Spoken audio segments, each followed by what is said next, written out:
Department of Mathematics. Today we are going to discuss about number theory and cryptography. In that, let us start with the proposition. In the previous video, we have seen the quadratic residue and Legendre symbol. Based on that, we are going to see this proposition.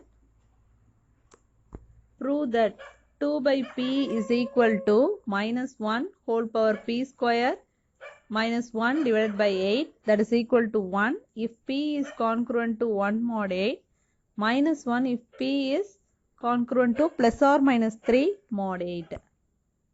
Let us see the proof. Let f of n, let us take it as f of n is equal to minus 1 whole power n square minus 1 divided by 8 for n is odd. If it is odd, we can take it f of n as minus 1 whole power n square minus 1 by 8. Otherwise, if n is even means you can write it as 0. F of n is equal to 0. Now we have to prove that 2 by p is equal to f of p. We know that the field, that is f p square, contains a primitive 8th root of unity. 8th root of unity. Let us take epsilon is belongs to fp square. Denote the primitive 8th root of unity. Note that epsilon power 4 is equal to minus 1. So, because the 8th root is unity, so we can write epsilon power 4 is equal to minus 1. Let us define G is equal to summation j is equal to 0 to 7 f of j into epsilon power j. Then G is equal to epsilon. When you substitute the value j is equal to 0, 1, 2, 3 up to 7, we will be getting. When we substitute the even numbers, we will automatically we will be getting the answer 0. Otherwise, we will be getting epsilon minus epsilon cube minus epsilon power 5 minus epsilon power 7. Since epsilon power 4 is minus 1, that is we have taken, then we can write epsilon power 5 is equal to epsilon into epsilon power 4, that is equal to minus epsilon. Also, epsilon power 7 is equal to epsilon power 4 into epsilon power 3. So, that is equal to minus 1 into epsilon power 3, that is equal to minus epsilon power 3. Therefore, we can write G is equal to, substitute in this, epsilon minus epsilon cube. In the place of epsilon power 5, you substitute epsilon. So, minus epsilon. So, minus into minus plus epsilon. In the place of epsilon power 7, you substitute minus epsilon cube. So, minus epsilon cube. So, 2 epsilon cube minus 2 epsilon cube. So, therefore, G is equal to, take 2 as a common value.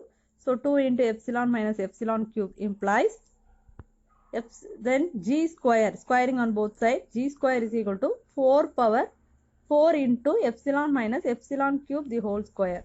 So, 4 into a minus b whole square. So, epsilon square plus epsilon power 6 minus 2 times of epsilon power 4.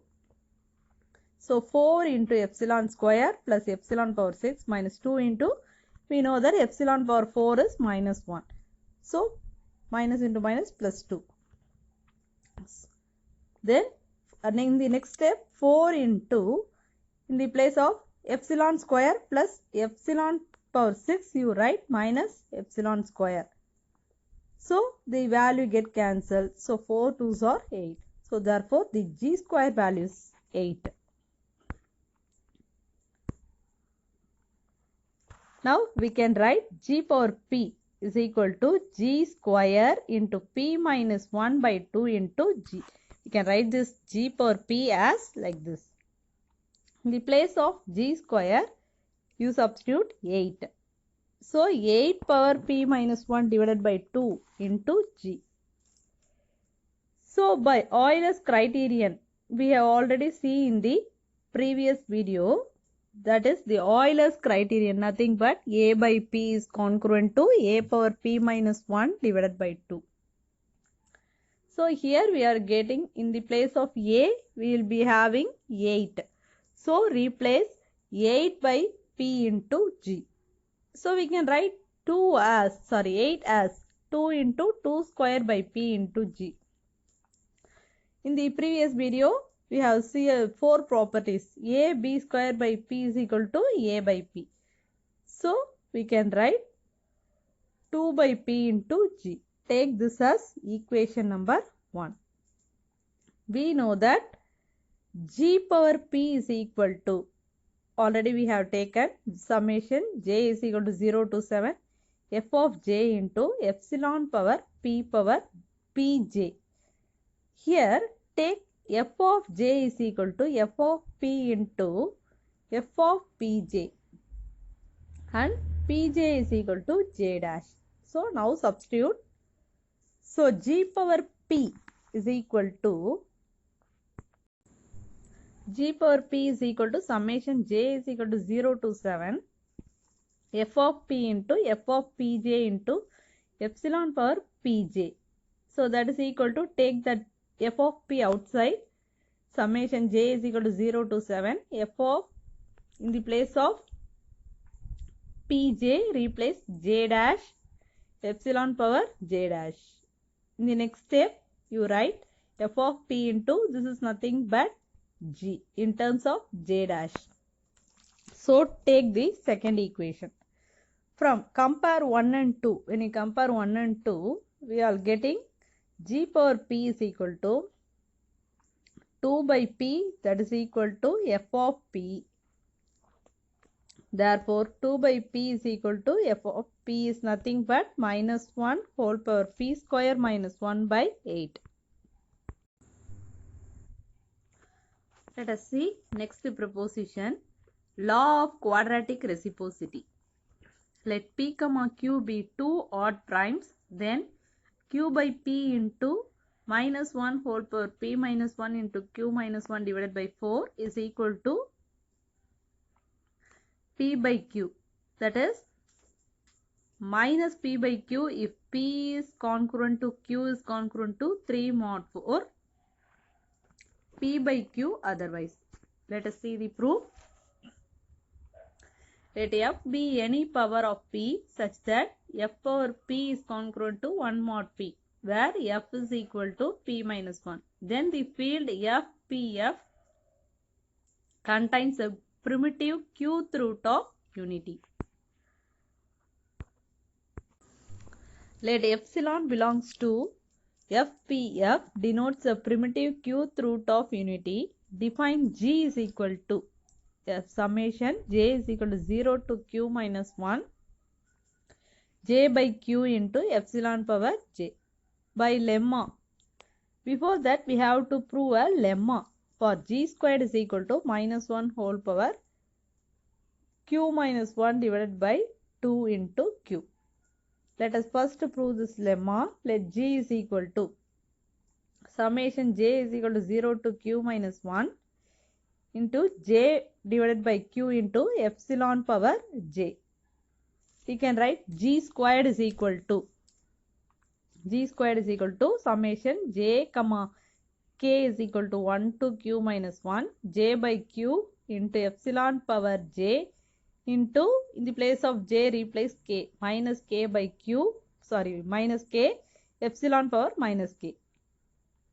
So we can take this minus 1 by Q outside. So summation J is equal to 1 to Q minus 1. Summation K is equal to 1 to Q minus 1.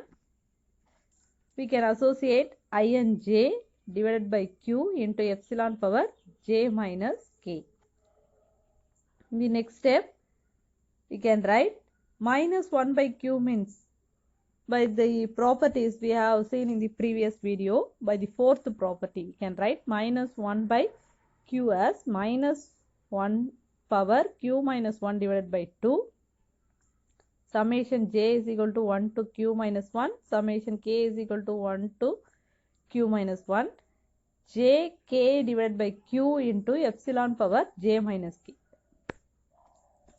Since K double implication Kj, in the place of k, you replace kj.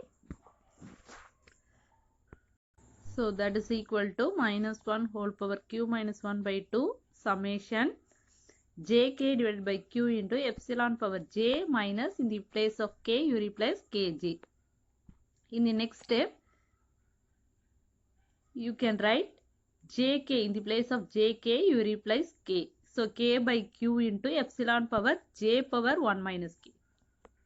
When k is equal to 1, you put k is equal to 1, we will be having g square is equal to minus 1 whole power q minus 1 by 2. You split the summation, k is equal to 1 to k q minus 1 into 1 by q. Summation j is equal to 1 to q minus 1 epsilon power j into 1 minus 1, that is 0. Anything power 0 means it is 1. So in the next step, minus 1 whole power q minus 1 by 2 into 1 by q. So that is q by, you can write 1 by q as q by q square. By the proposition a b square by p is equal to a by p, we can write q by q square as q. So g square is equal to minus 1 power q minus 1 divided by 2 into q. Hence the lemma is proved. So using this lemma, we have to prove the law of quadratic reciprocity. Now let us continue the proposition. So by the lemma, we come to know that g squared is equal to minus 1 whole power q minus 1 divided by 2 into q. So g power p is equal to, you can write g power p as g square into p minus 1 divided by 2 into g. That is equal to g squared by the previous lemma minus 1 whole power q minus 1 divided by 2 into q whole power p minus 1 divided by 2 into g. You can write it as minus 1 whole power p minus 1 q minus 1 divided by 4 into q power p minus 1 divided by 2 into g. The next step, minus 1 whole power p minus 1 into q minus 1 divided by 4 into q by p by Euler's criterion into g. You can write it as equation as 1, 1. We compute g power p is equal to summation j is equal to 0 to q minus 1 j by q into epsilon power pj. Then jp is equal to pq into pj by q and pj is equal to j dash. In the value substitute g power p, summation j is equal to 0 to q minus 1 p by q into pj by q into epsilon power pj. In the place of pj, substitute j dash. So we will be getting g power p is equal to p by q into, this is nothing but g. Take this as equation 2. From 1 and 2, we come to know that p by q is equal to minus 1 whole power p minus 1 into q minus 1 divided by 4 into q divided by p. Thank you, viewers.